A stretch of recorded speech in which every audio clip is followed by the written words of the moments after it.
I've read not one, not two, not three, not four, but 5 books this month. This one, The Creative Act by Rubin. This one, Talking to Strangers by Malcolm Gladwell.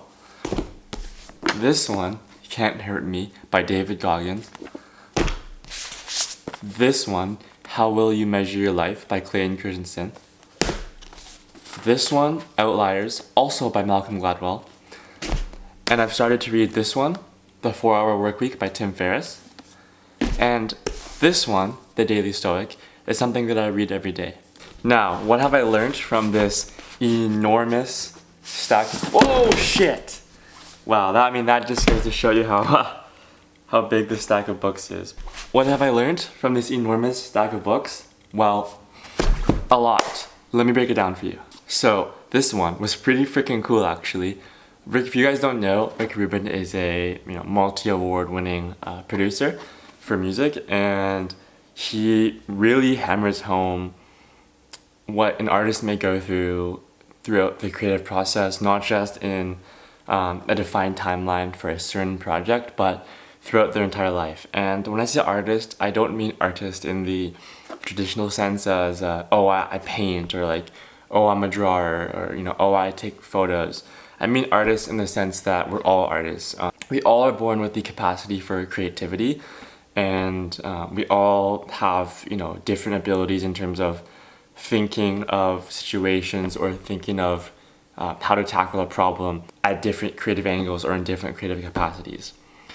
What this book really helped me with is kind of analogous to writer's block, but for an artist. And writers are also artists, but I mean an artist in the sense of creating maybe something that is more common in the digital space. So let's say like a video or like a photo, a multimedia piece. You can make infinite edits to a raw photo these days, and that can be quite taxing to not just your time, but your mental sanity. And so one of the biggest things I learned from this book is that there's no masterpiece. Our masterpiece as artists is our collective life. And you could say that for everything, right? Like there's no one thing that defines you. Your whole life defines you. And this kind of, as a perfectionist, this helped me get through some of those worries and just, anxious roadblocks that I face. Would highly recommend this for anyone. The book is beautifully designed, and it's an easy but also very hard read, if that makes sense. Probably doesn't, so you just have to read it for yourself. This one talks about, as he says on the title cover, what we should know about the people that we don't know.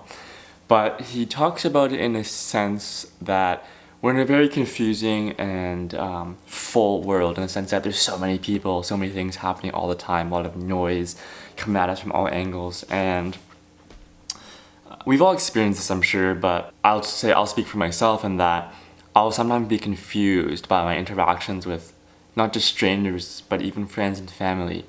And he breaks that down as being, we have a mismatched perception of what we think a general emotion or reaction would convey to what the actual person might be thinking or saying in reality, in the sense that there's so many ways to express maybe like a feeling that someone may feel. Let's say it's a feeling of sadness, but there's so many different feelings of sadness, and that feeling of sadness is not 100% transparent from the inside to the outside of their body and mind. And like, how could that be, right? That's impossible. But it's funny because we go through life expecting that to be so, that what we see is what the reality is, but oftentimes there's that mismatched connection. Also, he talks about default to truth, and that we assume people are telling the truth at all times, and that's what allows our society to run smoothly, allows it to function. And he talks about like exposing Bernie Madoff and how that didn't happen sooner. He uses real world examples like that. This book was interesting. It wasn't my favorite, but I think it was very insightful still. I think some of the stories are a bit long, but nonetheless, it kind of helps maybe calm some anxious thoughts or worries about people and our place in the world today, and why we get so flustered and frustrated and confused sometimes. This one, by David Goggins, a former Navy SEAL, ultramarathon runner, so on, so on. He has so many accolades. Is actually now one of my favorite books. And that's for a few reasons. One, it's written extremely well. It's a book you'll just be enveloped in, you'll just binge it like I did, and it's quite raw. And so if you're not looking for, that raw book, if you just want to read about some happy-go-lucky, fairy tale, it's not for you. But that being said, if you're willing to just kind of be real with yourself and just see things for what they are, it's really eye-opening, and it helps to reframe things. It helps to put life's challenges succinctly into certain challenges that you should attempt yourself and such like that. I don't know if that makes sense, but it's a really inspiring book, to be honest, too, and I think everyone could benefit from reading it. He has another book called Never Finished. I am currently waiting for that one to arrive, and I will read that soon. This, like I said, was one of my favorite books. I don't want to spoil it too much. You're just gonna have to read this one. This one, by Clayton Christensen, is really, really, really good. It's business focused in the sense that he's a Harvard professor, and he has very strong articles on like disruptive innovation in the business world. But he applies the enterprise as like the enterprise of a business. He applies the same principles to us and our families, for example, and he makes an argument that they're very similar. That might sound kind of bleak on paper, but if you read it, you'll understand why that makes sense. He poses 3 questions in this. I'll take it straight from the back. How do you measure your life is the overarching question, but he breaks it down to, how can I be sure that I'll find satisfaction in my career? How can I be sure that my personal relationships become enduring sources of happiness? And how can I avoid compromising my integrity and stay out of jail? And so the first one is, very important for all of us. We all need to put food on the table. He talks about Herzberg's hygiene and motivator factors, which if you don't know, look it up right now. Very powerful stuff. Then the second question is, how can I be sure that my personal relationships become enduring sources of happiness, right? We all know, there's a famous Harvard study, but we all know by now that our relationships are the root of our human happiness. And so we can't sequence that in saying, oh, I'll focus on that later, I'll work on myself, or work on my career first. Like, those are also important, but you have to have that balance. And if you delay and defer these other relationships with people in your life, whether it be family, friends, spouse, partner, it's not gonna work.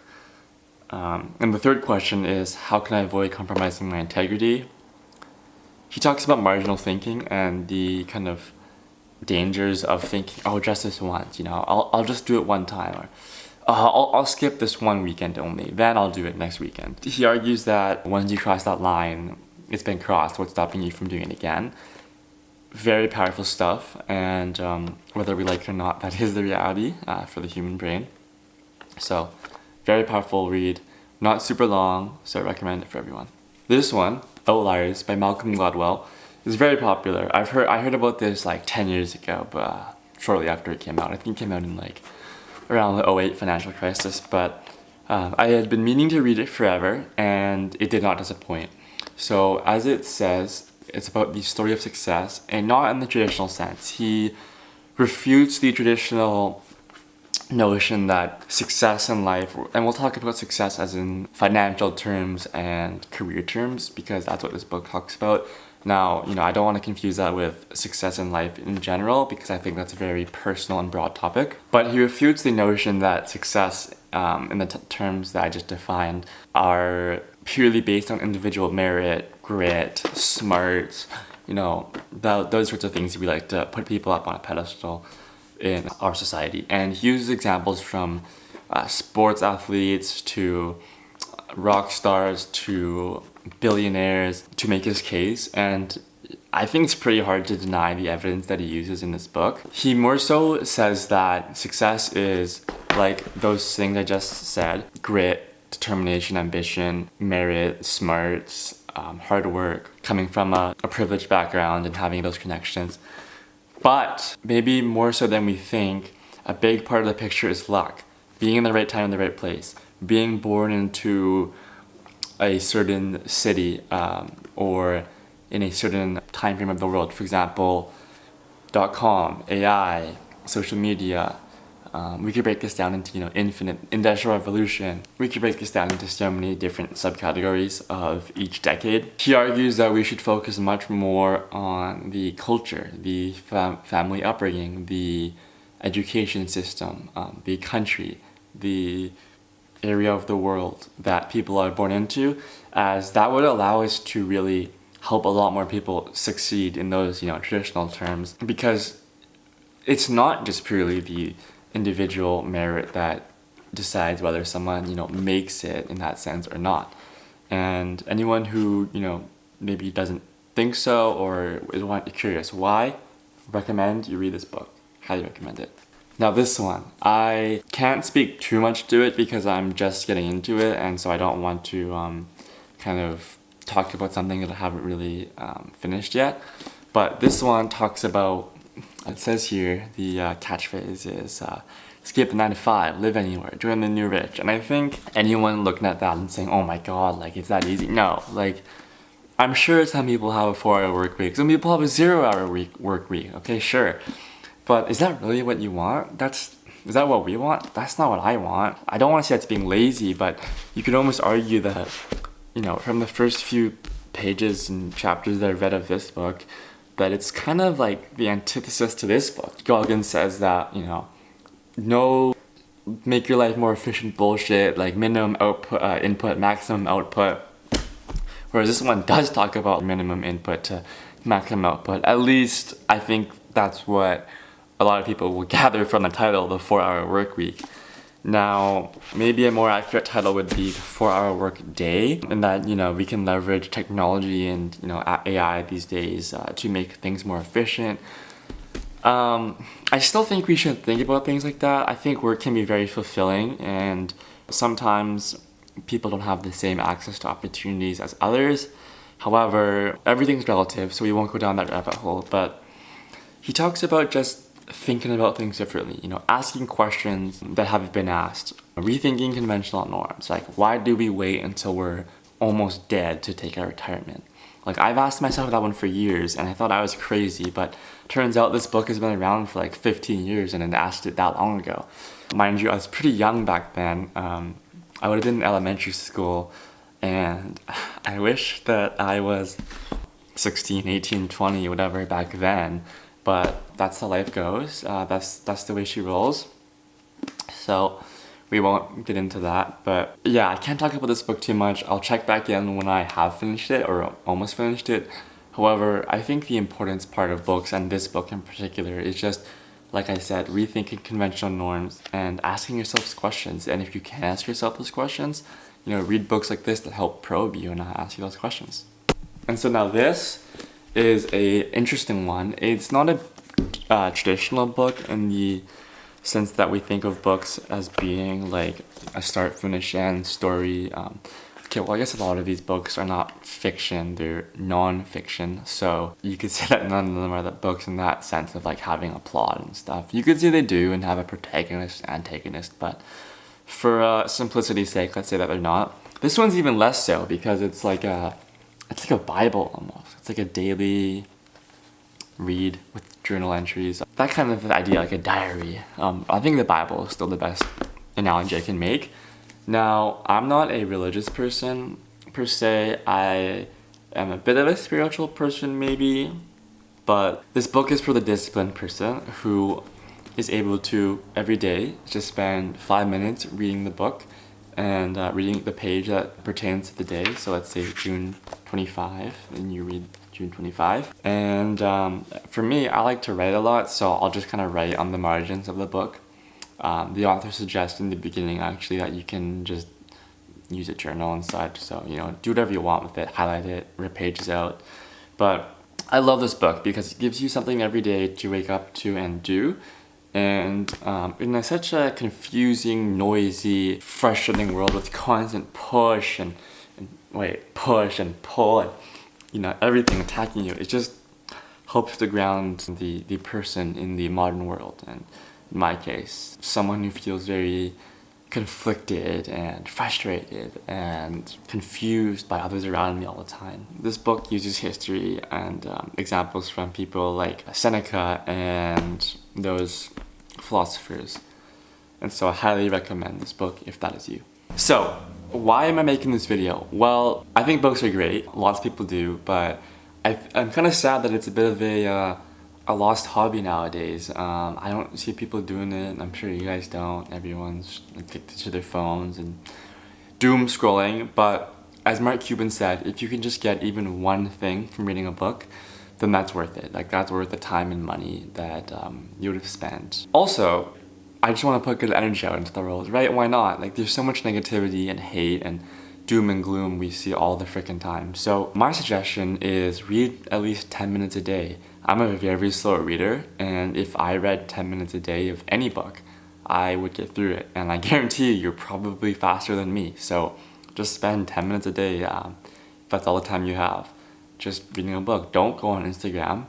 Read a book instead. I know I got through 5 books this month, and I'm reading other ones too concurrently, but that's just because I decided to prioritize reading a bit more this month. I just got addicted to some of these books, but just spend 10 minutes a day. Also, I'm really curious to hear what you guys think. None of my friends read.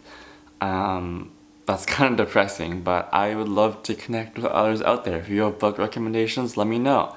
Maybe let's start like a virtual book club. I started a book club in grade 4 or 5 and such, and that was awesome. I loved that, and it's so rewarding to be in that kind of a club or a group where you guys all are reading the same chapters, asking each other different questions that cause you to think along different lines, but then maybe converge in the same direction in the end.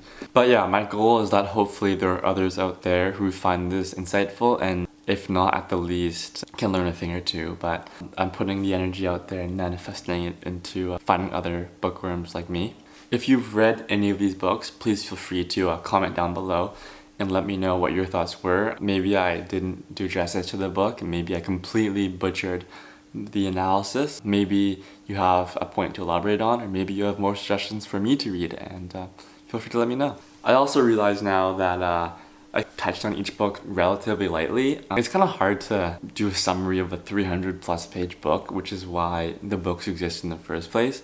But if you'd like me to do a further in-depth analysis of each book, or do like a cross-reference analysis and do a Venn diagram of each book, like how they're different, how they're similar, and how they're the same, then let me know as well. I hope that even if at least one person learned one thing from this, then that's awesome. At the very, very least, this is like a personal reflection video journal that I got to do for myself, so that's great. But yeah, let me know. Thanks, guys.